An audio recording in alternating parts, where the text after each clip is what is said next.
What's good, family? We back on deck, Working Class Intellectuals Podcast. We in here, we're in the building. And y'all know who it is. Dr. Joseph Richardson, a.k.a. Uptown Philly 215. They know me as JoJo, and I'm here with my co-host, the Revolutionary. Hey guys, it's the Revolutionist Che. Words of wisdom for today is, once my worth catches up to my work, I'll be a billionaire. Once my worth catches up to my worth, I'll be a billionaire. So I should be like a millionaire. I should be somewhere close to that, right? All the work I put in. I want to shout out Facebook. Facebook be live. Hey guys, Working Class Intellectuals is going to be a phenomenal episode, man. We got the doc in here, man. That's that Philly shit going on. Hey, good wine. Hey guys, let's ready to kick off the show for today. So let's do it. Let's make it happen. So before we jump in with our esteemed guest, cause man, we gonna go in with this brother. So before we get it in, I want to say salute, rest in peace to my favorite rapper who died on March 9th, the greatest rapper of all time, Christopher Wallace, aka the Notorious Big Biggie. Died on today, man, 20 years ago. Salute to my man Biggie. Let's toast up to my man Big. Biggie. Can't you know what I'm saying? Hey. Everything juicy. You know what I mean? So shout out to Big. Yo, I've been watching the Khalif Browder joint. You been watching that? Yo, so listen, most people know, like, I be going in on Jay when it's politics, but I gotta salute Jay, the Khalif Browder joint. You gotta watch that. Spike TV, that joint is tight. Yeah, it's a 6-part series. And last night they showed how it was when he was locked in the hole. He was like 700 days. Yeah, solitary confinement, 16. Yeah, on that note, shout out to all the shout out to all the little youngins in DC jail that I used to work with that was on the juvenile unit. That was adjudicated as adults, because the whole show reminded me of y'all, so y'all keep y'all head up. And then on another note, I got anything negative to say about Trump? No, fuck Trump. Yeah, fuck Trump. Fuck Trump. Fuck Trump. And for last week when y'all heard me say that about Van Jones, I don't have nothing personal against Van Jones, but he was riding Trump a little bit too much. He sounded real presidential, and that was the most presidential speech he ever made, because he could read from a teleprompter. So, Van Jones, I did say fuck you, but I didn't mean that. All right, so let's get it in. So, I got set up the story, right? How we got this guest. So, this is my man. You know what I'm saying? He's guest lectured my class, The New Jim Crow, which I taught today, African Americans, Mass Incarceration, Prison Industrial Complex. Shout out to that. Shout out to Michelle Alexander. Shout out to the 13th, which I screened today for my students. But in addition to Michelle's book, this was one of the books that I used as the text for my class, is why he came in and he was speaking. And his book is called Shackled and Chained, Mass Incarceration in Capitalist America.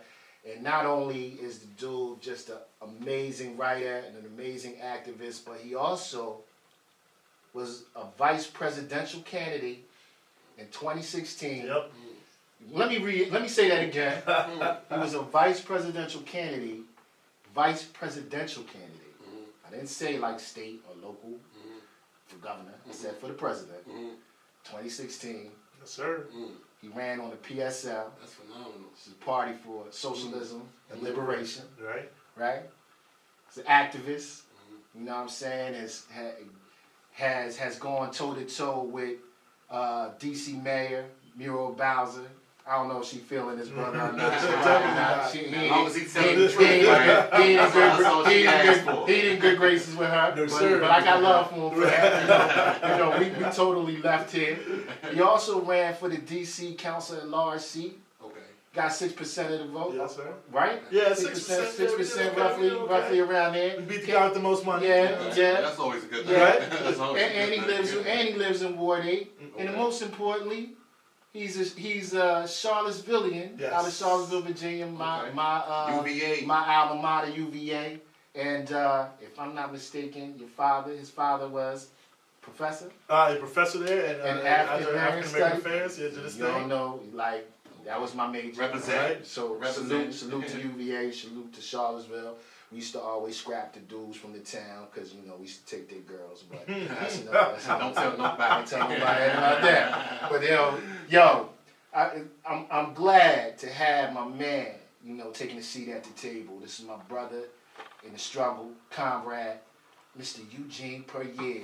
Oh man, thank you. What's up, baby? Thank you. I Baby appreciate boy, you, Doc, man. salute, Appreciate you salute, having me on salute, Shay, man. I salute, appreciate salute, y'all. salute, This is salute. unbelievable. I had to do it. And any black man that can make it through Charlottesville, Virginia, UVA, we got to stick together. That's a strong brother. Indeed. Somebody Hell you got to yeah. stick You with. came up out of there, you a real live dude. That's right. Well, other thing I want to also mention too is that, like, another important thing is that you are the host of By Any Means Necessary on Sputnik Radio. He's Right. the host, and I wanted to bring you on. You probably gonna come back on again because I wanted to have like a black podcast show, and you were one of the dudes that I thought about. But let's get into it, man. Let's do it. So let's do it.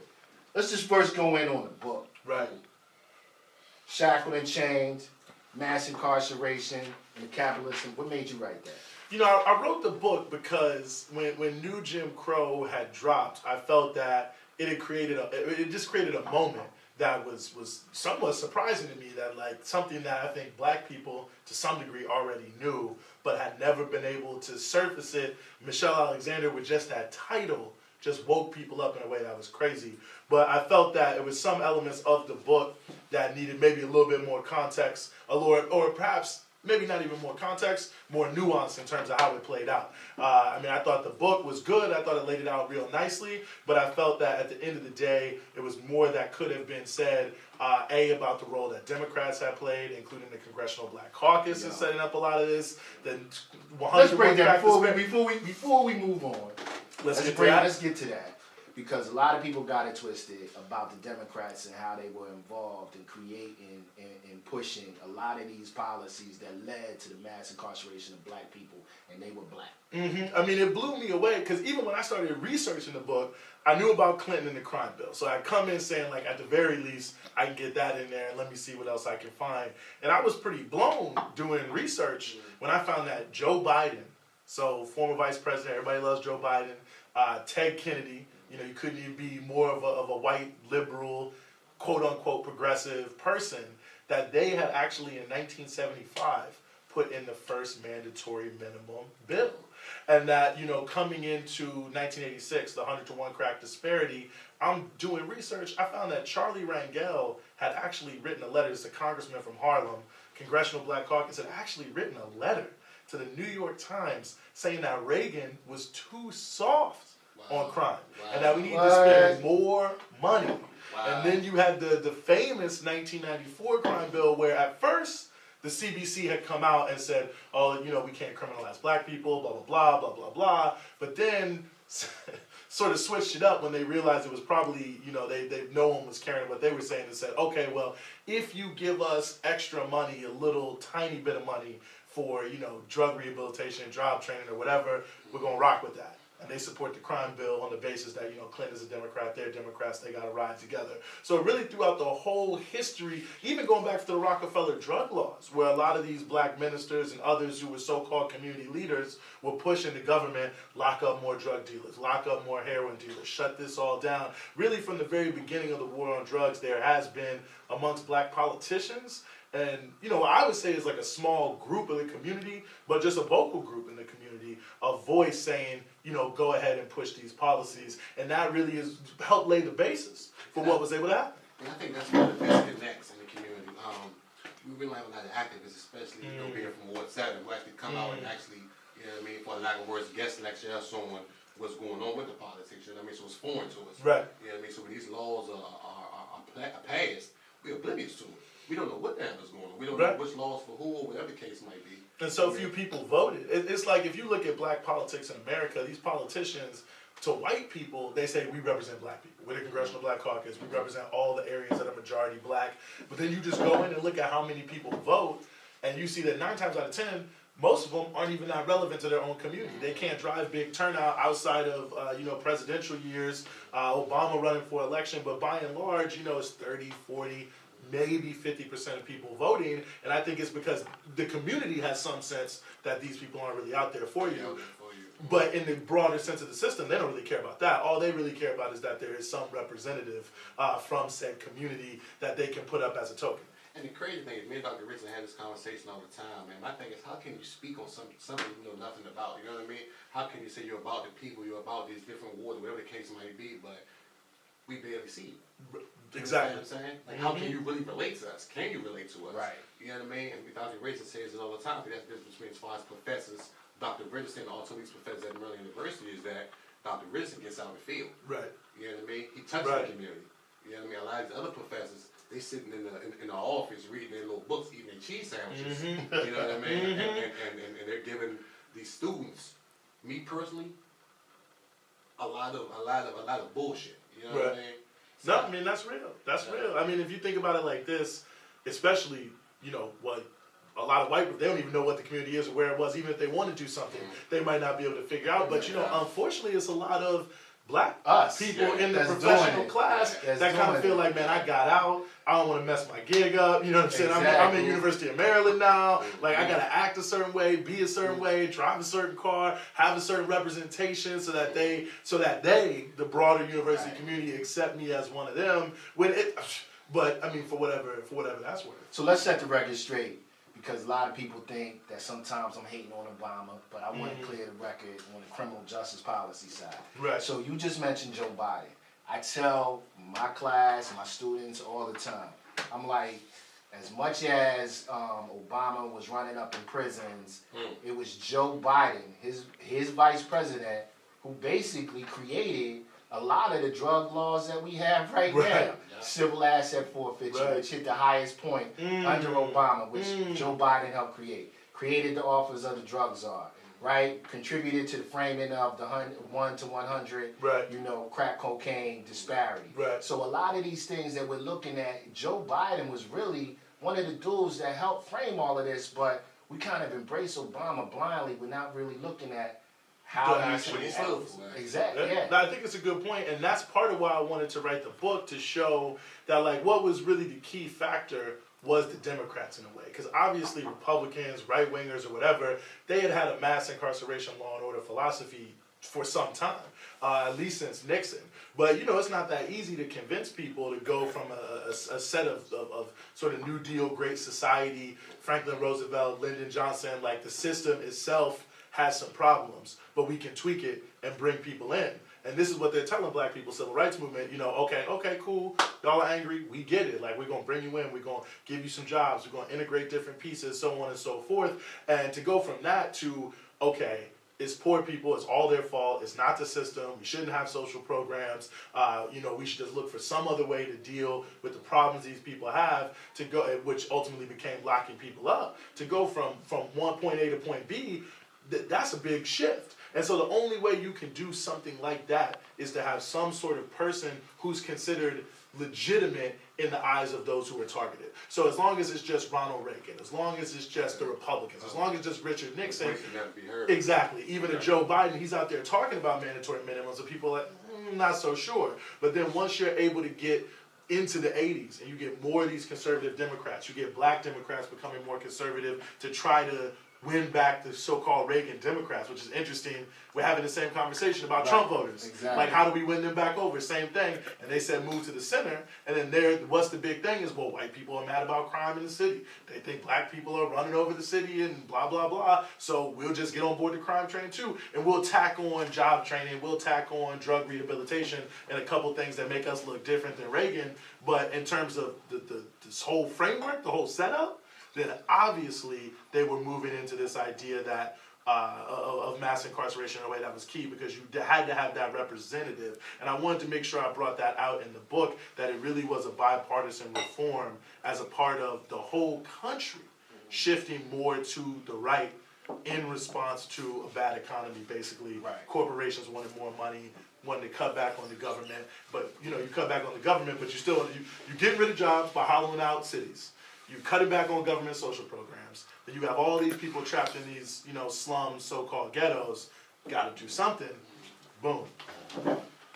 So I don't want to spend too much time on that, because I want to move to more your activism. Of course. Like, you wrote the book. Book is amazing. Everyone needs to pick the book up and read it. I think it's a much more like condensed and direct and more succinct version of what you. I'm not dissing New Jim Crow at all, because New Jim Crow is an amazing book, but I think like your book captured it in a much more succinct way. And what I will say real quick about Michelle Alexander too, that I appreciate about her, that I definitely want to lift up, is some of the critiques that were, criticisms in my book that were implied of her book. Like other people kind of put that out there. I've never seen an author take criticism and critique and like really think about it. And then now, if you look at, like, I probably wouldn't write that book now, and she probably wouldn't have written the same book, because she really was like, people were like, okay, what about Democrats? What about capitalism? What about imperialism? Right. Now, if you go to Michelle Alexander's Facebook page, she's like really burning people up. Her article about not voting for Hillary Clinton, I was like, that was a lit article. Yeah, so I appreciate the intellectual strength she has as a person to like not look at that as an attack, but say like, okay, let's see what they have to say, and then integrating that and bringing that into her own analysis is appreciative. No, I definitely respect her for giving a platform to a topic that probably most people knew about and experienced in their lifetime, which we all have either known people incarcerated, have been incarcerated, and seen this destruction in our community, but never really had someone kind of articulate it in that way. And I think you did a good follow-up to it. So that being said, you decided to run for the D.C. Council at large seat, right? At what, 28? Yeah, I guess I was 2014. I'm 31 now, so yeah. You done put in a lot of work, bro. I wanted to salute you for that. Thank you. So you ran for the D.C. Council seat. Like, what made you do it? What really made me do it was I felt like I've been screaming and hollering and saying that all these people on DC Council are terrible, that they can't do anything. Some of them, like our former Ward 7 council member, Yvette Alexander, I'm saying they don't even know anything and are dumb. And I hate to say that about a person, but what do you want me to say? I'm just operating off it. And I just said at a certain point, not that activism and organizing on its own doesn't have value, but if what I'm saying to these people is, you are doing your job wrong, that it could be done better, and that like I definitely know how to do it better, then why don't I at least take an opportunity to step into that venue and into that forum, even as rigged as it can be, even with all the problems where it is, and say if I think it could be done even a little better, I'm gonna put my money where my mouth is and actually get out there and try to show that I can do it better. Now, subsequently getting in there, I learned that, because when I went into it, I thought like, well, if I just know the most and have the best ideas, I learned that honestly turned out to be one of the smallest factors in elections. And it's so like, people just look at the money purely, like, okay, big money dominates politics, which is true, but they don't even really understand, I think, the full weight of it, especially on the local level, especially when you look at a Ward 8 and a Ward 7, where you got a lot of good people who are out here trying to survive and trying to move. And so you start moving, tossing $100,000 around, a lot of people who would rock with every single thing I'm saying, they got to put on the other guy's t-shirt because they got to eat, what I'm saying, this week. And almost like the impact that it becomes a part of the economy in a lot of these major inner cities, the politicians, the patronage. I mean, this old school, Irish, Italian style of like, this is money, this is related to jobs, it's not related to politics. So it really gave me a whole new window into like what politics really was. It was cool. When you first jumped into it, what stuck out to you? You were like, oh shit, this is real politics. Man, the first thing I think had to be, the first thing that made me think this was real politics, probably when they barred me from the debate. Because like, I thought like, at first they wouldn't let me on this first debate, and I'm thinking like, this is like local politics, like they just gonna like get me on, and I ended up like kind of fighting my way on stage, but they were kind of like, yeah, like, nah, we didn't invite you initially, this is only for primary candidates, and you were a general election candidate, and this, that, and the third, and I'm just, because I was running a statehood green, DC is all Democrats, and so I'm just thinking like, wow, like they really are afraid that if my message gets up here, I might embarrass some of these other people. So speaking of you, what's your message? Well, my message then was DC for the people, right? Was basically we need to shift over the priorities of the city from facilitating and pushing gentrification, which is all it is now. Everything they do is centered around big, huge developments with the same 8 or 9 stores on the bottom floor, the same looking luxury apartments and office buildings on top, and it's continually, people who know DC know it's gone from, the chocolate city to the chocolate vanilla swirl city. And I think when the 2020 census comes out, it's going to be shocking. Like, we're already at about 50-50 black-white, technically. I think we could be like 60-40 white-black in 2020, which is going to blow people away. It's going to turn into more like an Oreo. Oh, yeah. Oh, yeah. Black on the outside and the white in the inside. Exactly. Yeah. So, yeah, man, that was really my message is like, this is one of the top 3 richest cities in America, highest income inequality. One of the few places in America where they did a poll in 2010, I think, of people making over $250,000. That's, do you want your taxes raised? And they said yes. So we're in a place that not only is very rich, but where even the rich people would be willing to spend a little bit more money if they felt like the city was doing things that were relevant. And we got to, instead of spending $400 million on a streetcar, which they were doing and still doing, spend that on housing. So we can have public housing, affordable housing, not have slums, rebuild people's stuff. Talking about taking the job training, which is fake. I mean, it's just 30, I meet people with, when I was campaigning, I met a guy actually in a park. He had just gotten out of prison 6 months before. And I ran into him in the park. He was drinking like a tall boy. This guy was like maybe like 23. AKA 40. At 40 at 11 a.m. And we ended up just talking. And he was just asking what was going on. And we started talking about jobs. And he was like, man, I got 34 job training certificates. I was like, 34? And I was like, where do you work? He was like, I don't have a job. That's part of the game though, right? Right. It's like to fake out, give you some job training that never results in a job. Right, and that's the difference between like a quote unquote liberal city like DC and say Mississippi. Because in Mississippi they just won't do it for you. Like those hard right Republicans, hey, nothing we can do. Like lift yourself up by your bootstraps, or too bad. But in the DCs, the New Yorks, the Chicagos, they set up the program, but it has no outcome. So you have like a job training program, you have education, you have all of that, but people don't have jobs, people are coming out. I mean, DC has one of the worst adult literacy rates in the country, but people are in school. So at some point, you have to sort of start to realize that even the things, and this is what I realized, even some of the things I had advocated for in the past weren't getting it done. And I had been like, we need job training and we need more money for this. And I look into it, I'm like, man, this is not even getting it done. So really starting to really expose a lot of that was to some degree what I wanted to do, that the whole setup of what people think they're doing is fake. And if this is what you want, if you think poor people who don't have jobs should have jobs, if you think people shouldn't get kicked off of welfare after 90 days for no reason, like blah, blah, blah, people should have homes, so on and so forth, then cool. But everything they're telling you that's dealing with that, it's not. So that was kind of that. And I would say about halfway through the campaign, my goal just became exposure, because there was even as like a radical socialist, like the whole system is corrupt kind of guy. I was actually shocked at how corrupt it was, honestly. How deep does it go? Oh, it goes extremely deep. At almost every single, if you even think about like most black quote unquote millionaires in DC, I would say at least 90% of them are actually people who 40 years ago would have been government workers, but they're now contractors, doing these jobs for job training, for education, or for whatever, doing a terrible job, but then they become a lobby because they're making millions of dollars. They want to go live in their mansion in Bowie, drive around their Mercedes-Benz, say, I made it to the upper middle class, blah, blah, blah, and anything that is actually a change then becomes a deep, deep threat to them. So that becomes a big lobby that does it. But you look at the mayor right now, she just got hit this week, someone saying that in her campaign she took $31,000 in illegal donations. But even if that's not true, she raised $3 million. So you start to look at so many different elements in the main gentrification office in DC, which is the deputy mayor for planning and economic development.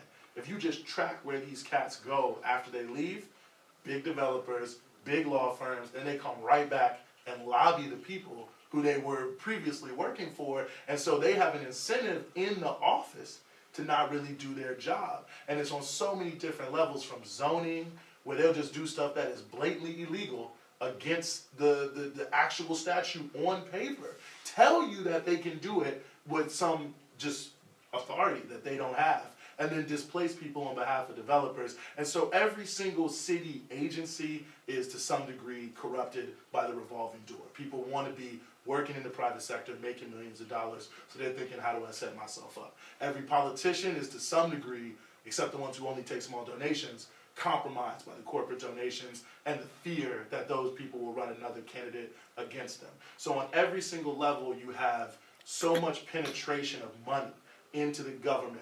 And if it's not direct money, it's your own future as someone who could live in a big house and drive a big car and do the things you want to do, that starts to govern. People self-censor almost, like, well, I can't go that far. even if it's possible, because I don't want to put myself, I don't want to be a pariah or a left-wing person, or I don't want to be some activist like Eugene Puryear that everyone is like, oh, he's always saying something. You know what I mean? And I think it really is shocking how much, beyond the campaign donations, just the desire for higher employment, more money, more materialism really does affect the people who work there. So what would you tell a young fella that's 19 years old who cares nothing about politics, don't want to vote, don't have nothing to do with it because he feels like it's not going to change his life directly? Right. I would say you're right and you're wrong.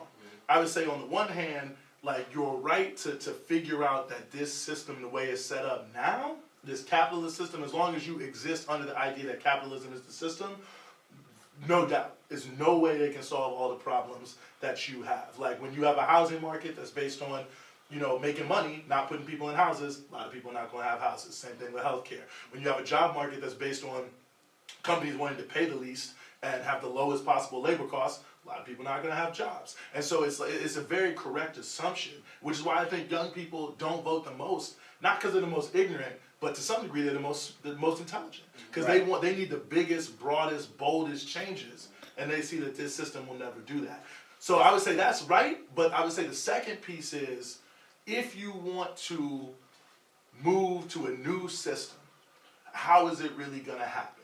And can it really happen in a way that, one, you don't actually help expose to other people that even the best possible person can't get it done in this system? The person who everybody on the block says, if we elected that guy, he would probably do something for us. Oh, I know him, he's been around. Like, if you see that guy still can't really do much of anything, one. And then two, beyond that, as you're strategizing for revolution, as they say, as the Black Panthers said about the breakfast program, survival pending revolution.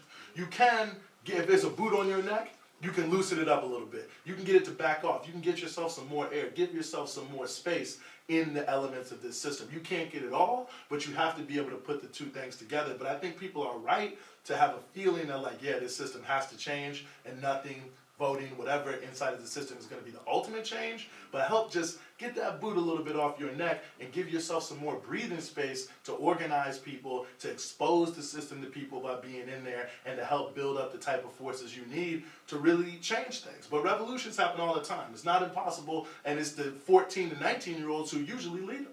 So you got 6% of the vote. I think you were, what I read was you came in 6 out of 15 candidates. Yeah. And so you managed to pull people on the ground. But I guess my question is that even though you were able to do that, and I don't know if you had a big budget, I'm pretty sure you probably didn't have a lot of money. What stopped you from, when the Ward 8 seat was open, what stopped you from running for that? Primarily because Trayon White, who is in the seat now, is someone I know for 10, 11 years, who I've had a chance to work with. He was kind of, Trayon was the guy who actually brought me into community violence work. I had done a lot of police violence work, but through a mutual friend, he really, you know, in DC, is like being a native Washingtonian is a big thing.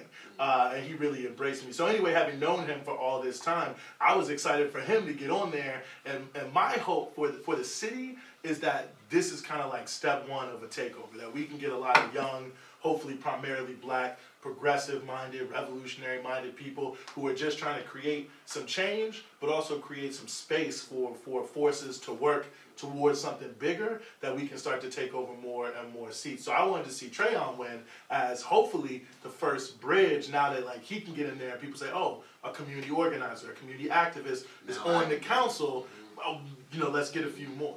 Shout out to Trayon. So how we push back? Because, you know, these developers are salivating for Ward 7 and 8. Yes. So what's our plan to push back on the gentrification that they're trying to get moving across the river?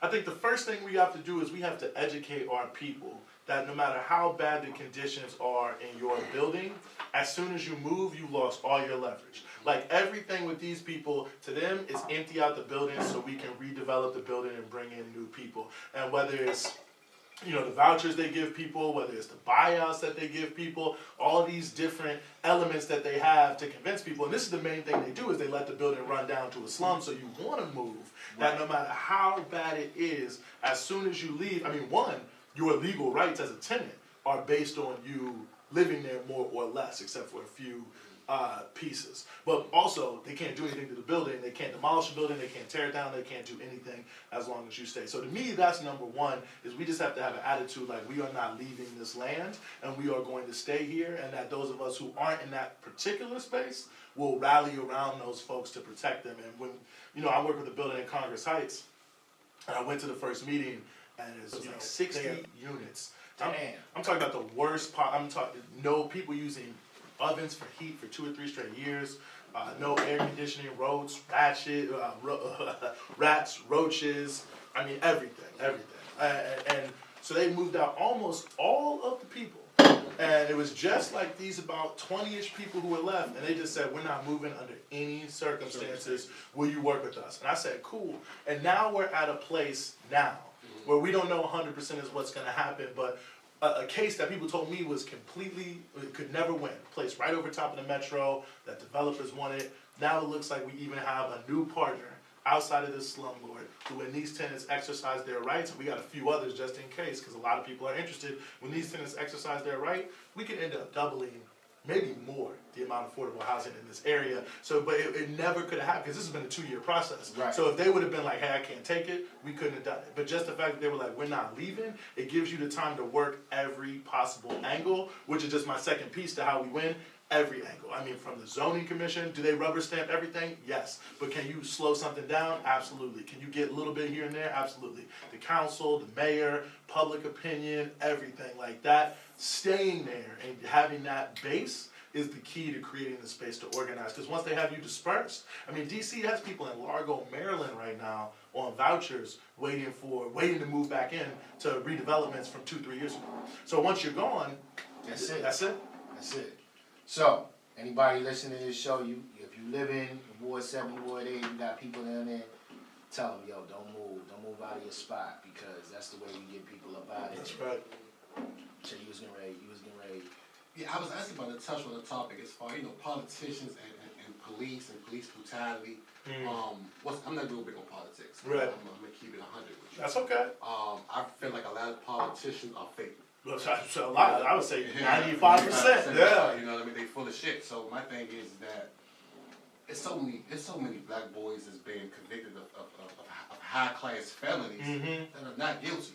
Where are the politicians then? Where are the politicians where the police are putting guns on us that's not ours? You know what I mean? They're not there when it really matters. You know what I mean? Right. So that's why I feel like us me as being a revolution and someone that speaks for my ward, it's like, you know what, hey, this is not okay. Right. You're not going to continue to treat us like this. Right. You know what I mean? And my thing, and even when it comes to jobs and school, in my community, there's only a couple of us out here that's going around. You know, a kid go to school. I just sent a kid to the Adidas store, to Sean's store yesterday because he wanted a job. You know what I mean? That's what's up. He from the hood. Right. He's from the hood, so I'm doing more for my community than me personally, politicians. Right. You understand what I'm saying? And these kids, you're not the only one either. these kids are dying and getting locked up every single day. But all we talk about is numbers this and numbers that. You know what I mean? We're losing our lives in numbers. Right. And that's why we need those kids,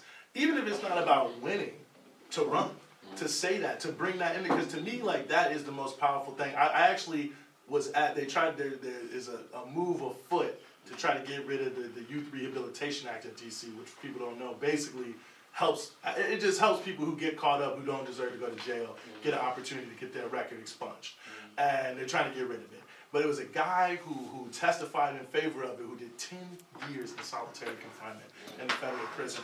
And not only did he break that down, but he kept it so, he was just like, you know what, the Washington Post saying all this about get rid of the YRA, and they talking about all the horror stories. Well, why didn't they interview people like me, who are the people who like, we actually did use the YRA to turn our life around, and like now we're making a positive impact in the community with the so-called at-risk youth, you know, and they wrote about us when we committed the crime, but now they don't write about us when we try to help other people. And it's like, to me, that was, if that story, like, we need more and more of those stories, and we just have to force them in people's face. And I don't even think we have to be concerned about whether we change people's mind, but we have to some degree, like, the civil rights movement didn't happen because white people all became unracist. They became scared because black people and people who supported them made the country ungovernable. And I think that raw anger, frustration, sadness, trauma, all of it that is in so many of our communities has to come out because it's too translated now. Like even someone like me, you know, I a lot of the value that I think people, especially a lot of people in 7, 8 places like that, people feel I bring, and they say to me is like, oh, well, you can explain where we're at, you know, in their language, which I can, which is cool, and I'm happy to do, but it's still like, I don't think they get the sense of how much of a pressure cooker it is, and how much that people are, Ferguson, that could be DC. Baltimore, that could be DC. It could be any of them. And that not only could that happen, but we're trying to organize too. And so at the end of the day, it's kind of a get down or lay down situation. And I think if we don't really kind of put the choices out there like that, it's difficult for these people to even comprehend how serious it is. They think it's just a bunch of poor people, east of the river somewhere who don't know anything, can't do anything or whatever. And I think just hearing those stories over and over. It's crazy that you say that. I always say the quote, try to fathom my intellect, not my hood disposition. You understand what I'm saying? And I feel like a lot of people, when they come from a certain class, they're targeted, they're looked down upon. Right. You understand what I'm saying? But these are one of the most, Dave Chappelle, I use this quote a lot. You shouldn't call people crazy because it's dismissive. Maybe the word is just a little sick. Right. You understand what I'm saying? Right. So it's just like, if we don't step up and speak for our community, I would expect Dr. Richardson to come to my community and speak for my community or try to help my community. You know what I mean? Because I'm there. Right. I'm the one who affected the community in a negativity way. So why not try to revert that energy and affect it in a positive way? You know what I mean? So it's just like, I just want more of our people to understand that even though you've done something wrong, being locked up, whatever you've done, it's okay. Yeah. Everyone makes mistakes. You know what I mean? Yeah. But how do we organize? The $1 million question is, how do we organize and get people on the ground who have been so beat down by the system, who are believing like, listen, I don't think this shit is ever going to change itself around. How do we organize and inspire people who have been the most beat down by the system? How do we organize, educate, and inform people like, listen, this is what we could do to push back on whatever they're trying to do in our communities, whether it's the police, because I know with the situation with Muriel Bowser, she's asking for more police, which ultimately people, yes, we do want police in our community, we want them to treat us with respect, but we also don't want more shots fired, we also don't want to push more people into the criminal justice system. Right. And for all of those who don't know, it's like DC is the only jurisdiction in this country where you go to federal prison. That's right. And so for everybody that's listening to this podcast, like majority of people that, only like 10%, 11% of all people that are incarcerated are in federal prisons. The majority of people go to state, but in DC, you go to federal prison. And you can go as far away as Alaska or California or wherever they choose to send you. One little story I want to say on that note. I was working in the DC jail on the juvenile unit with the kids that were convicted as adults. And I got cool with a couple of kids, and one kid, I'm not going to say his name, but he was going to be shipped out. He had got sentenced. He was going to be shipped out. So he was telling me, Doc, this is my last time on a Saturday, the workshops I was doing. This is the last time you're probably going to see me. So I was like, damn. All right, bro, keep your head up. Where you going? He had to do 7 years. He was like 17. You know what I'm saying? And in DC, you get convicted as an adult at 16. Yes. So that it's number black boys up in that joint. 30, 40 black boys up to the Yeah, it's 99% of them are black. So listen, I come back the next week, and he's there. And I'm like, yo, what you doing? He was like, yo, let me tell you a story. He said, listen, they came and got me at 4:30 in the morning to wake me up. The U.S. Marshals, and shackled them up and was going to put them on a plane. But when they got to the plane was broken, right? And so he says to me, so they had to bring me back for a week. And I said, oh, okay. So he said, you know where they were going to send me to? I said, where? He was like, South Dakota. But he asked me, he was like, yo, where is that? And I said, it's in the Midwest, North Midwest. He was like, yo, it sounds like it's at the top of the world. And man, the feeling I felt at that point, like, yo, they shipping all of these little dudes halfway across the country after they done had them in a box up in the head. And we're real people. Like we chattel. Right. Like, this is a 17-year-old kid. I know. You're about to send him away for seven years.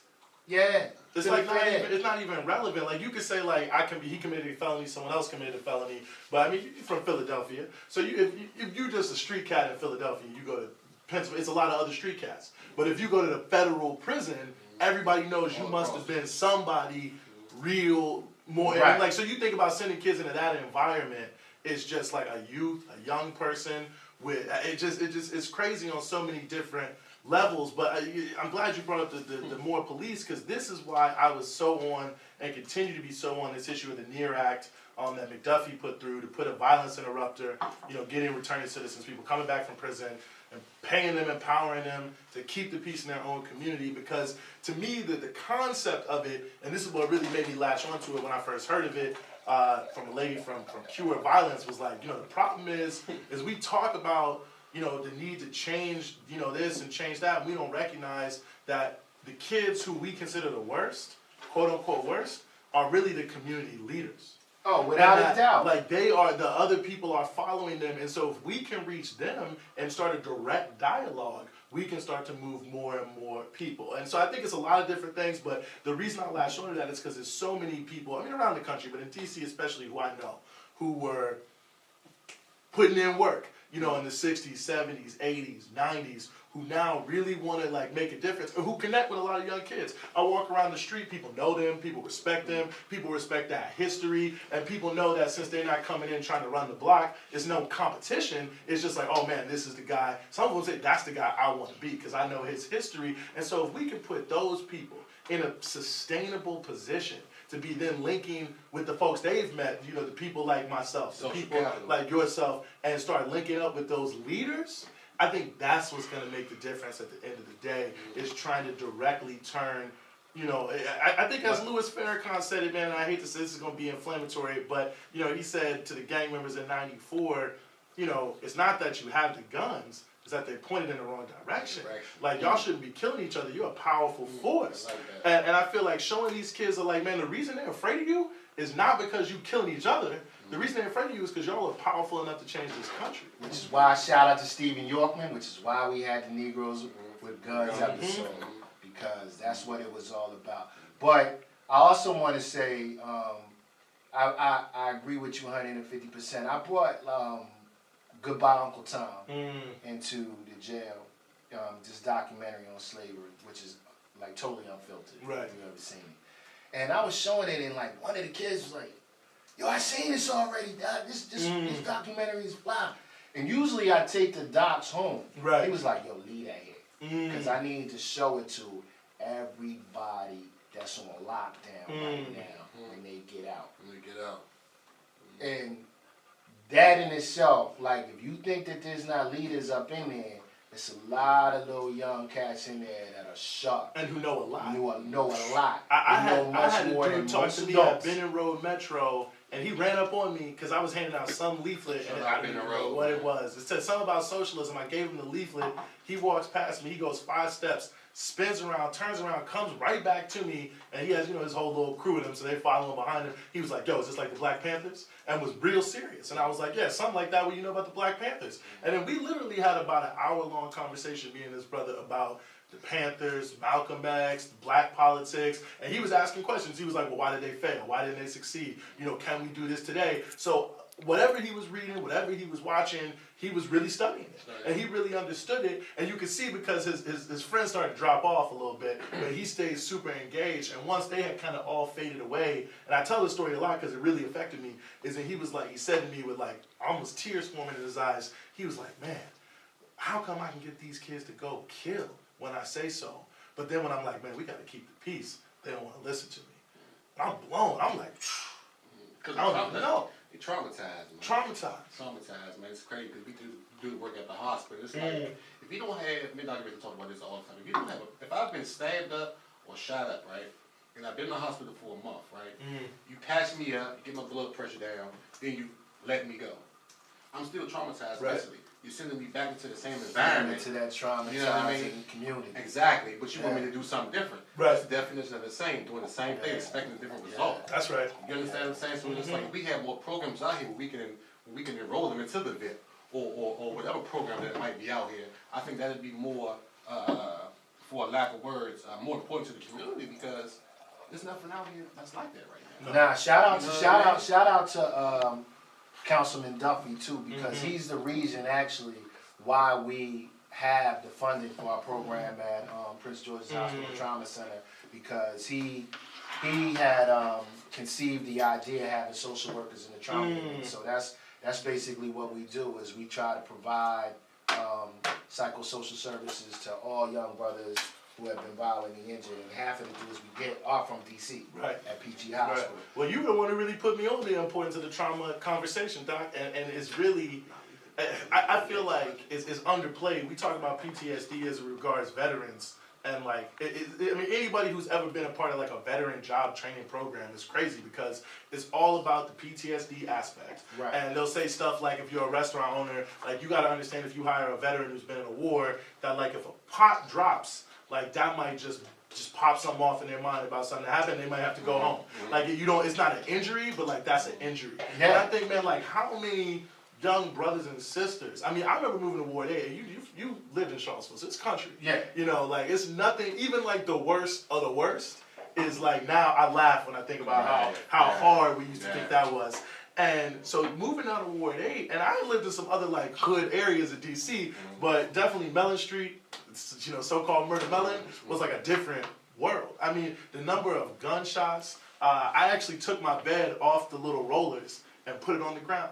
And I didn't even realize it until like 2 months later that I was like, man, that's crazy. And then I moved into a new apartment, and somebody came over, they're like, why is your bed on the ground? And I was like, man, you know, I don't even know. And I realized I had just gotten so inculcated in my mind that like, man, I want to be below the windows, just in case. I don't want any problems. Bullets with no name. Right, exactly. Bullets with no name. And you don't even think about it. And I think like, so I lived there for 3 years.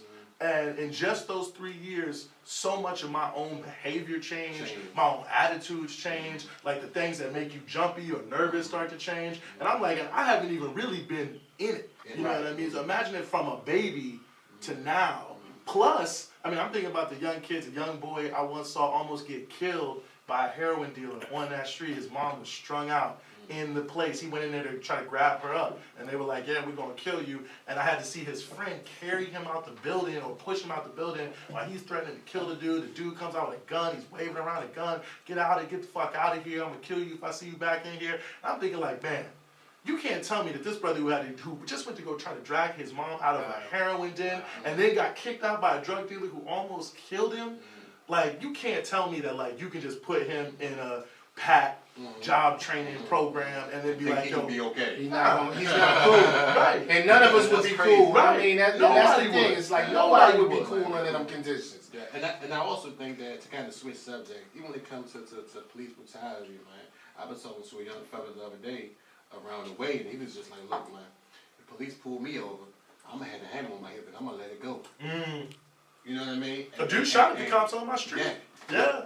And the thing is that I don't condone violence. I don't condone shooting at the police, but I do understand. They're scared. They're scared. You know what I mean? And they know that there's no way that they'll ever be held, that this person who kills Well, someone held accountable. No. Well, and it's crazy because me and Dr. Richardson was at Sewell High School. We're going, get free work, talk to the children. And when me and Dr. Richardson pulled up, the police hit a siren. I didn't know what it was for. Right. But he hit it at me. So when I go into the building, I was telling Zach that the police hit a siren. He said, you had your hood on? I was like, yeah. He said, you know what? That's why you did it, because you can't wear hoods on school property. So He was like, whoop, whoop. Yeah. Wow. Yeah, it was crazy. Wow. It was crazy. So you're telling me that I'm coming here to work with the children, but automatically because I have we can't have hoods on. Right. We're grown men Right. coming into this school Exactly. to mentor the kids. Exactly. And you're hitting the siren on us. I know, and who is the dude hitting the siren? Probably some, Another black guy. Yeah, black guy sitting Oh, he around was all clearly day, a brother. Another brother. doing nothing. He was clearly just a brother. thinking like, I don't know what they think they're doing. What they do. Yeah. Yeah. It's crazy, man. It's crazy. I mean, my people, my young guys, they have no respect for the police because the police don't have no respect for them. That's what I'm talking about. And it's really like people, it's one of those things that I almost just wish like I could just get like 100 young black men in like every ghetto USA and just put a body cam on them. and just let the Yo, I've had that idea, bro. That would be crazy. Like, just let you watch. Let's put the body cams on brothers. You have no we don't idea. need the body cams on guys. The number one complaint I got when we were doing something against jump outs, which is like DC stop and frisk, I thought the number one complaint was going to be like, brutality, assault. It was stealing money. Like, people just over and over again kept saying like, man, they just come up, they fucking with us, and they steal our money. And I'm just like, this is crazy that like, I've talked to like 60 people in 2 weeks, and all of them, their number one complaint is like, yeah, they're stealing our money. And I'm like, little petty shit like that people don't see or don't know or don't understand about those day-to-day interactions. I almost saw ATF hook a brother up just because he refused to move from a corner. He was selling singles, to be fair, but like whatever. You know what I'm saying? Like, it's a single cigarette. And the dude was like, I told you when I came around the corner 15 minutes ago, don't be standing here. Right. So you can't stand around. I mean, like, this is a federal agency riding around, hooking people up and pushing them up against walls for standing around for selling one cigarette on the corner. And what's crazy about the ATF, and I've been saying this for a minute, because we could start with the bullshit Fast and Furious. Let's even take it to another step. There was just a recent article that in Chicago, the ATF were framing brothers, making them running up in stash houses and robbing them. So they would get an informant, right? Have an informant go rap to another brother and tell a brother, listen, let's go get this stash house. Had a brother go run up in the stash house and immediately bag. And informant means rat. So, one who doesn't so basically you're setting up the conditions, which is entrapment, right? To get someone arrested. And they've done this numerous times in Chicago. Which was, and I wanted to get to this at the end of the show, but we might as well get into it right now. This whole thing with the ATF, Donald Trump running up in Chicago, this was a clear example of it, right? How that shit is just going to turn into martial law. It's going to turn into a whole lot of unconstitutional stop and frisk, and it's going to start framing people. And so now you got the ATF basically setting people up in entrapment schemes and locking them up. So Jeff Sessions, just throwing it out. Your thoughts? I mean, well, I'm going to tell you what I think about Jeff Sessions, but I also want to say this, because I just found this out last week, and this blew me. The bill for to put more money behind more ATF officers, that is the number one, the fraternal order police is their number one congressional lobbying thing. Sheila Jackson Lee, black Democrat out of Houston, is the one putting that out there. So that's interesting. Yep. I was blown. I mean, because whatever. I thought she was basically okay, and I was like, "What the? You got to be kidding me!" And so that blew me. You said, So I was like, "What the fuck?" I was like, "What the fuck? You must be." And then you start to see how like the Sessions of the world are going to play on that to really try to divide our community by picking out the people who are like, so you might not like what I say about voting rights, but don't you want? But it's not history repeating itself. So now you got Sheila Jackson Lee. We just talked about a Congressional Black Caucus supporting the war on drugs. And now they're going to provide this narrative that Chicago is off the hook. But if you know, per capita, Chicago is like not even in the top 10 most violent cities in America. Right. It's the Willie Horton now of cities, right? And so they basically have used Chicago as a poster child to say, Chicago's off the hook. But if you look at any statistics on per capita murders, shootings, Chicago doesn't even rank in the top 10. Yeah, that's You got New Orleans, St. Louis, D.C., Philadelphia. You got a whole lot of other cities where there's way more murders per capita than Chicago, but they throw it out to the people like Chicago is off the hook. It really is unbelievable. I mean, it's the fact that the way that Trump used it throughout the whole campaign. It's crazy. And I have to say, I don't like to be too disrespectful of my elders, but Bobby Rush, what are you doing, fam? He's the closest one to the stage in Trump's little fake State of the Union. And I'm thinking, if Trump says this stuff about Chicago, you represent the South Side. You need to stand up and say something, do something, protest, walk out. I don't even know, but Sessions. Let's get to Sessions. Shocking that he made it in. I mean, a guy who was rejected as a federal judge for being too racist in 1986. And I feel like pretty comfortable saying it was more racist in America in 1986 than in 2016. So you telling me that this guy who was rejected as a federal judge for being too racist. Now, all of a sudden, is the attorney general, and on so many different levels, this dude is one of the intellectual architects of Trump's whole rise. You look at Stephen Miller, one of the top policy aides. You look at one of the ways that Trump and Sessions linked up. Steve Bannon brought them together, and that sort of like crazy right wing, populist, racist narrative, law and order thing that they're pushing. A lot of that is like Jeff Sessions' dream. So as much as we talk about Trump, Sessions has been. I mean, this guy. When Congress was about to try to move on mandatory minimums last year, even the Bob Goodlatte, who was like a hard right Republican, chairs the Judiciary Committee, all of them had like gotten on board with like, let's get rid of mandatory minimums, except Jeff Sessions.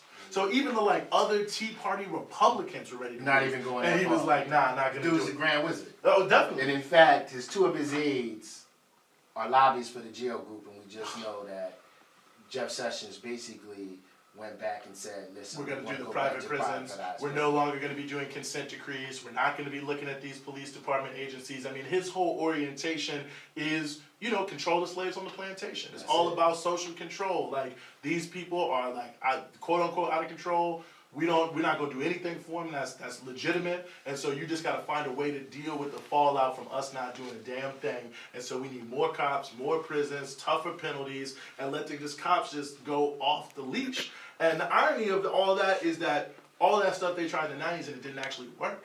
So it's not even logical. It's just based on a pure, bigoted, hate-filled idea of who black people are, what they do, and not just black people, poor people overall. And an idea that they need to be controlled and that they need to be contained. Right. It's unbelievable to see Sessions on every. I mean, this guy is even proposing to cut the Violence Against Women Act grants program. So all this does is provide money to community organizations to deal with domestic violence. If you want to get rid of that, listen. Shout out to all the women, man. Yeah. Shout out to International Women's Day. Shout out to all the beautiful women. But you know what I was thinking in my conspiratorial mind, which I'm a conspiracy theorist. That's okay. But I'm like, is this shit gonna go back to the 80s? I mean, it seems like that's where he wants to take it. I'm like, this is like another replication of the crack era. They're trying to come back on weed now. This looks just like some Reagan shit. Yes. I was like, I wouldn't be surprised if somebody is somewhere is creating a drug like crack. But that's the other question I want to talk about. The whole not treating crack as a public health issue, and now we're at heroin. We have, in Philadelphia, there were 900 overdoses on heroin or fentanyl last year, and there were 277 homicides. And my issue is, it's like, we've turned it into a public health problem, but on the law enforcement side, all right, people are selling straight up death, but I don't see anybody really getting knocked. Right.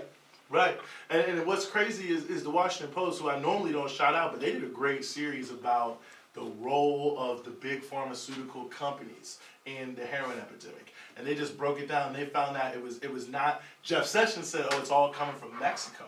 And now, like, the true, pure heroin might be, but how are people getting hooked? And so the Post, great 5-part series, they just broke it down, and they found out how the big distributors and the big pharmaceuticals are shipping huge amounts of pills. Like, and they were telling stories of the investigators. All the pharmaceutical companies have these investigators that go in and try to make sure it's not, like, people aren't in there just pill mills selling, different opiates. And so they were like looking at different spots. One spot in Florida where the investigator writes back to the company and was like, yo, we cannot sell anything to these people. It's like people walking around here like zombies. It doesn't make any sense. Then they doubled up the order. They talking about Walgreens shipping like 3 million pills in 1 year to like one pharmacy that the normal amount had been like 250,000. And so I say all that just to say, so in 2013, the DEA kind of gets onto it and was like, yo, like obviously these big pharmaceutical companies aren't asking any questions about these outside orders. And the distributors who distribute most of the drugs, there's about 3 or 4 big ones that distribute 98% of the drugs, I think. They obviously are not only not asking any questions, but deliberately shipping to the most lucrative places. So they say, like, okay, let's look it up. Let's get into it. Eric Holder says to the DEA, cut it out, get rid of it. So this is crazy to me. So if I call the DEA right now and say on 525 Mellon Street Southeast, that's a trap house, and they're selling heroin out of there, they will raid it in 20 minutes. But when they're like, man, we got to go over after these Fortune 500 companies that are getting people hooked on these drugs that are being overprescribed by these doctors, that's driving this heroin epidemic, they say, don't look at it at all. Listen, maybe about, and this was 2-3 years ago, if not that, if not longer. I remember being on an Ave in Philly, Germantown Avenue, and kids would, this is when Germantown High was open, and kids were coming down the street after high school, and there was a kid in his khakis uniform, like, yo, I got the blues. So all of the perk 30s. I'm starting to get to a level, like, you know what really brought me to it was the Soulja Boy Chris Brown so-called boxing match. Because I've heard nothing about Soulja Boy for years, and not like I was really checking for him when he was out. I was already too old, but I was like, you know what? Not only is this funny to me, honestly, because this is like two idiots getting ready to fight, but I was like, I can't even believe Soulja Boy is like at all relevant. So I'm like, let me go look and see what he is talking about.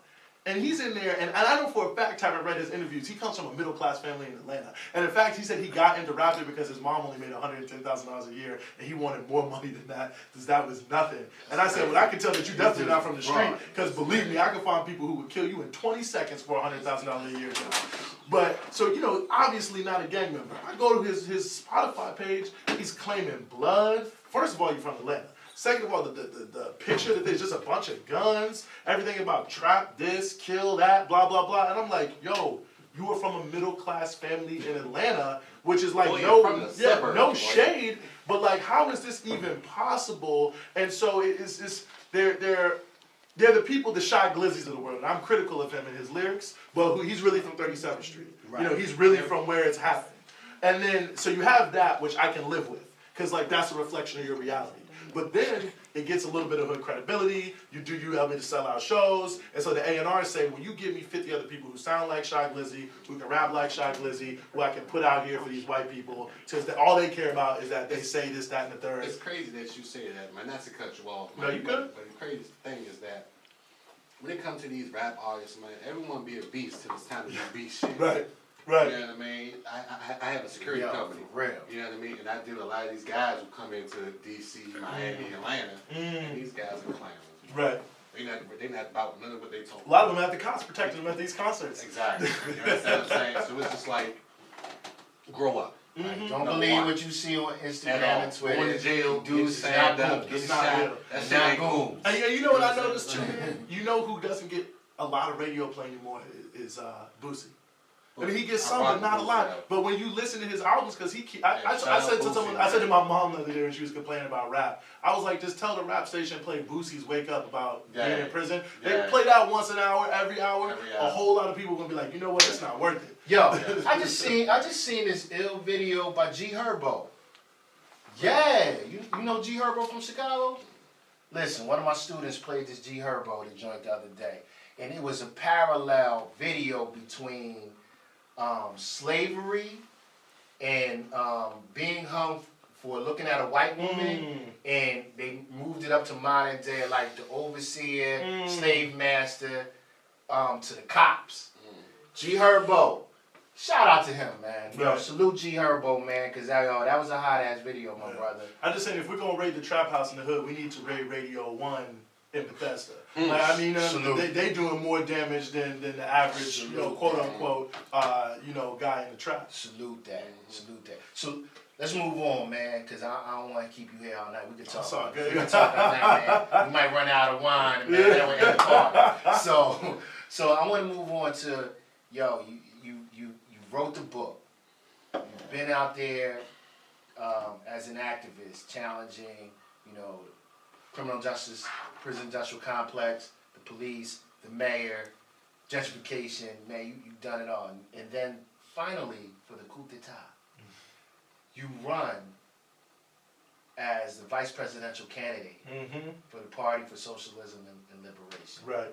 So I just want to get how did you get into that? And then the ballot was in 12 states. Yeah, the ballot was in 12 states, which for people who don't know is a grind. Like, getting on the ballot is the hardest. There is no money, there's no bigger barrier to quote-unquote third-party candidates than getting on the ballot. Because it's not even just the signatures, it's that you have to gather them so fast. Like in New York State, for example, you have 6 weeks to get 35,000 valid signatures. So basically, unless you have billions of dollars that you can pay people, you got to have hundreds of volunteers, because I've done this before, working, day in, day out, which is actually why this time around we didn't do New York and did 3 or 4 other states that were a little easier, because it's so heavy. California, impossible. You need something like 350,000 signatures valid in the same time period. So that was definitely a grind, and we were excited to get on 12, to get on a couple that we had not been on before as well. And so, yeah, I've been an activist since I was about 16. And I learned about the Black Panthers, and through them came to socialism, communism, revolutionary politics, really got involved in that. So over time, through different work I was doing, I was able to meet different folks from the PSL and become a member in 2004. So in 2016, we felt, now all of a sudden everybody is talking about socialism. But like, what is socialism? You know what I mean? And obviously, I don't want to hate too much on Bernie Sanders. I mean, fine. I think basically what he did was cool. I think he broke some stuff open that needed to be broken open and created some space that I would probably be doing less than I'm doing right now if he wouldn't have helped. Can you define socialism? Because some people will still think like in McCarthyism, like socialism is a bad word. But can you break that down? Exactly. So for us, what we mean, and this is why we ran, is that socialism is a whole new system that puts people over profit. So if you think about it like this, the way I describe it to people, just imagine if you nationalized the Fortune 500 companies, right? Like if all the investment capital in Wall Street, all the human capital in Wall Street could be used for whatever we need to use it for. If all the healthcare companies, if we didn't need insurance anymore, we're able to set up the system the way we wanted to. Basically, we want to take the things that are basic rights, food, clothing, shelter, healthcare, education, and as we say, decommodify them. Make them into things that are not bought and sold, but things that are actually just given to people based on what they really need. I mean, we're in a world that has never been so rich with not just material wealth, but knowledge and unbelievable human wealth, but all of that is controlled by just a tiny group of people who have all the money, and we want to free up those resources for us to be able to get together as human beings, talk about the way we want to live, and then put the right resources we need to accomplish the goals we want to accomplish. And we wanted to put that out there, like, okay, people are saying, 50% of people under 35, I think, saying they don't like capitalism. So cool, good, but what's going to come after that? What's going to be next? And as good as Sanders was, he's just saying, well, let's just like tweak the system a little bit here, a little bit there. But I mean, look at a lot of the places he's bigging up. Scandinavia, France, England would have a lot of these pieces, but look at people rising up in France and the police treating black people the way they do. Look at how even in Sweden and Finland, which have a lot of great things, that they're coming at Muslims like you wouldn't believe. The biggest parties that are rising are like racist parties that say the problem with our country now, we got too many people from Iraq and Syria, and they're taking up all our benefits, we got to get them out. So you got to do a little bit more than just have a little bit better life for people. You got to try to transform society. And if we really want to make a change, it's not about like little tweaks. Because honestly, we're talking about voting rights as an issue now. I thought we won voting rights. So we got to start to think much more seriously about how we turn things into rights.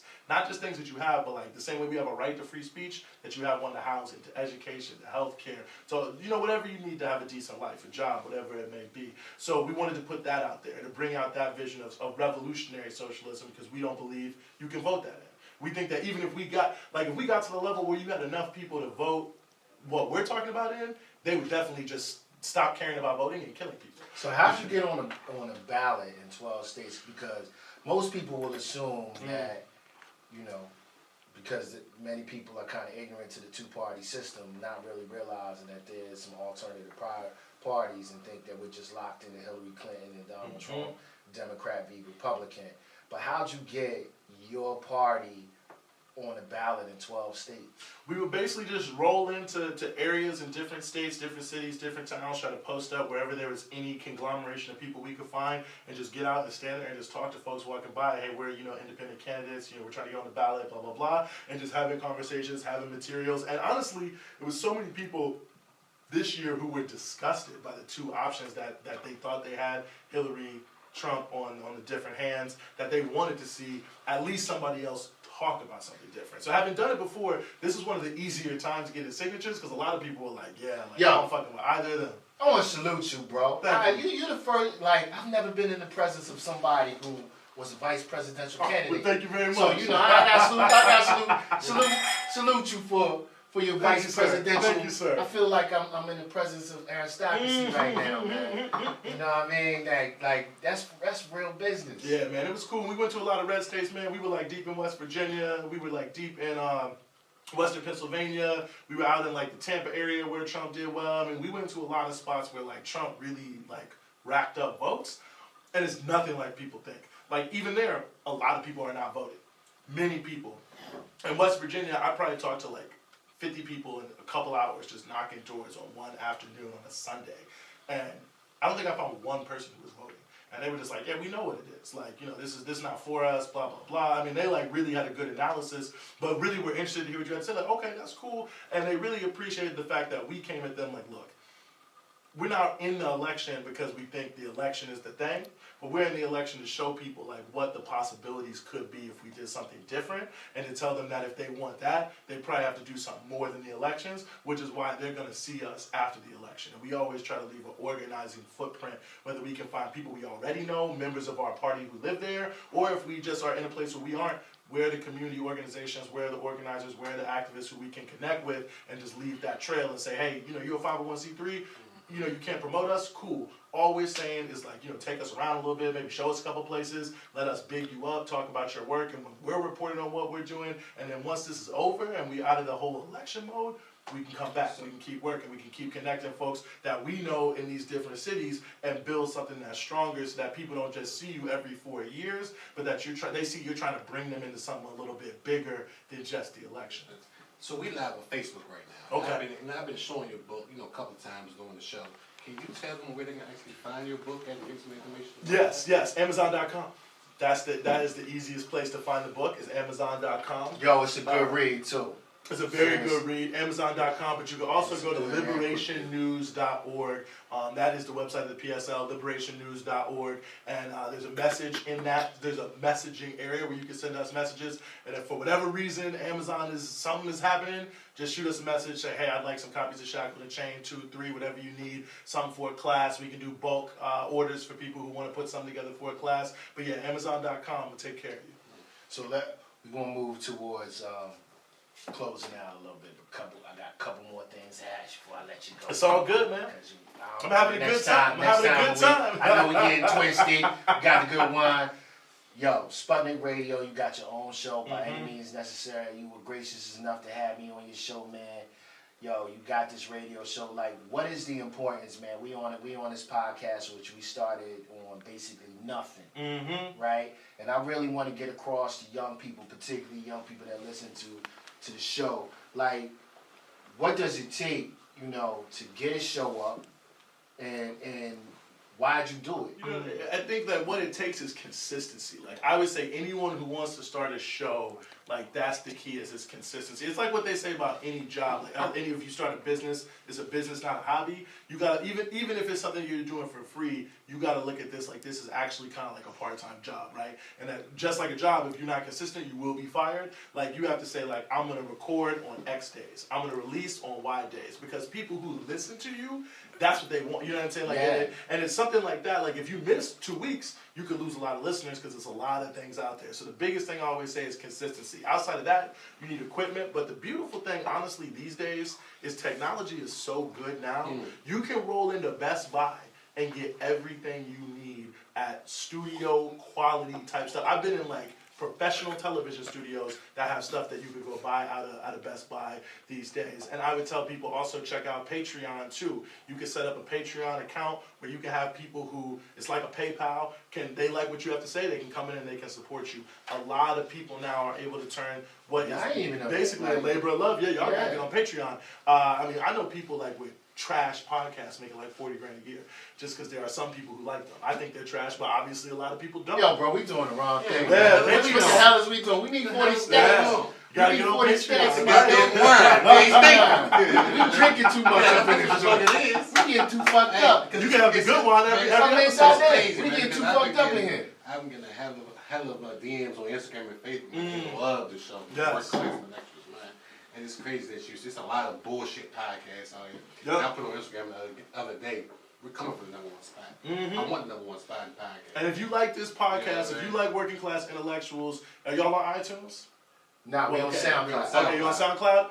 People, you gotta review it. You gotta review it. Like the way podcasts get big, all podcasting services, the way they determine what they are going to, not all of them, but a lot of them, the way they're gonna determine like an iTunes, a SoundCloud, a Spreaker, whatever. If they're gonna do a promotion of different things that are on their network, unless you're already famous, the way you're gonna get in like the things that they recommend is for people to have given good reviews, good stars, whatever it is, comments, everything. Reviews, guys. YouTube, SoundCloud, Facebook. Give us some reviews, guys. Tell us how you feeling. But there's so many outlets. So yeah, I would say to young folks who want to do it, I mean, honestly, really, like, you can get a cheap computer mic and like a decent laptop these days and download like a free program. Or if you got an Apple computer, just get on GarageBand and you can get started. What we using. Yeah, and Audacity is like is actually a really great program. I used to use Audacity when I was doing my own personal podcast. Like anybody who has basic computer skills you can start to learn and teach yourself how to edit. You're not gonna be great, you're not gonna be the world's greatest sound engineer, but you can start to put something together that like really actually sounds like a real show. So don't let a barrier be I don't have this and I don't have that, because maybe 30 years ago you had to be in the studio. Hell yeah. Now you don't, and you can set it up, you can get it online. Just about anybody can get on iTunes, just about anybody can get on Spreaker. You need a certain amount of sometimes like different pieces to put together. You can get a Patreon account, you can get people to support you. You can set it up, but the key thing is make sure you have the time to really do it consistently. You know, I do an hour a day show, 5 days out of the week, 2 to 5 guests a day. So we're in there from like 10 to 4. Now we're taking a lunch break, but I would say like each show we put together, we put at least 4 hours into each show we put together. Wow, that's a grind. That's a grind.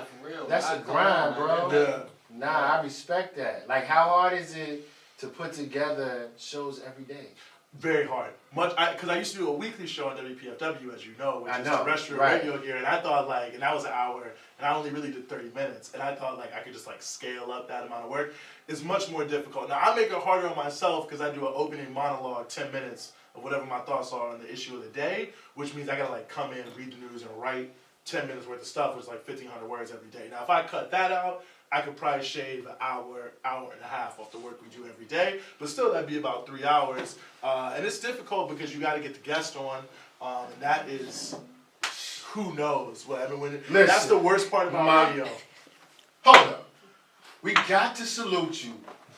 Listen, for anybody trying to do a podcast or show that has ever been fucked over, by guests not showing up. We're not going to air out no names, right. But at a certain point when we really blow, we're going to air people out that haven't shown up. There it is. Toast to that.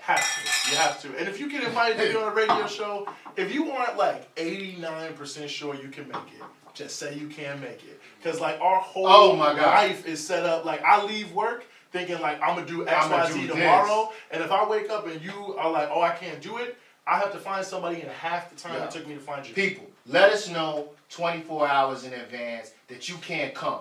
Don't call us an hour before the show is about to pop off and you hitting something let us know that you can't make I'm so sorry. We don't want to hear that shit. Your child died or you are about to die. Yeah. I don't want to hear your mother got to be on her it has to be serious. Yo. People don't know. I thought we were the only ones experiencing that shit. No.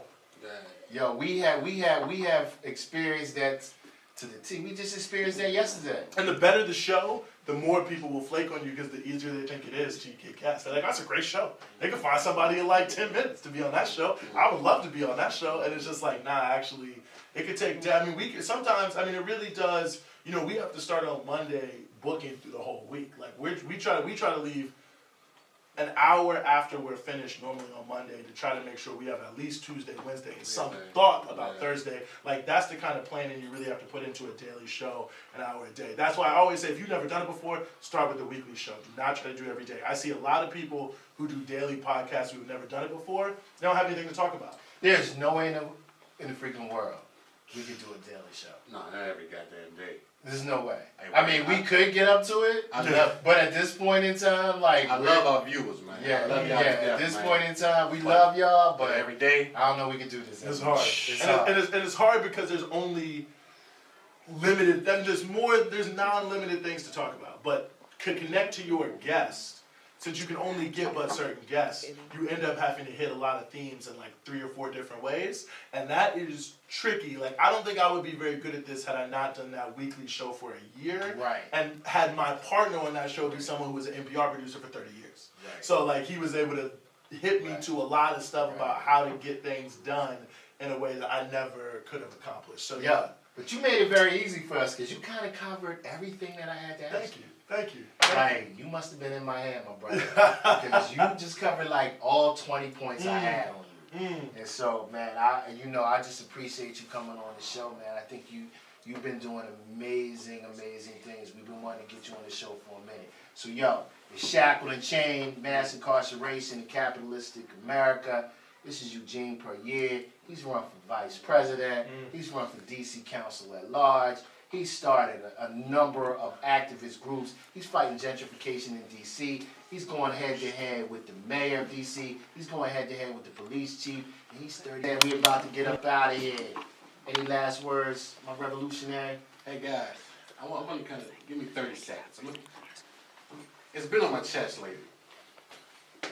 All of these DMs that I've been getting about how you think the show was going to fail and all the death threats and everything that's been going on Instagram, or my Instagram. Hey guys, one thing about it, man, I'm for my people, man.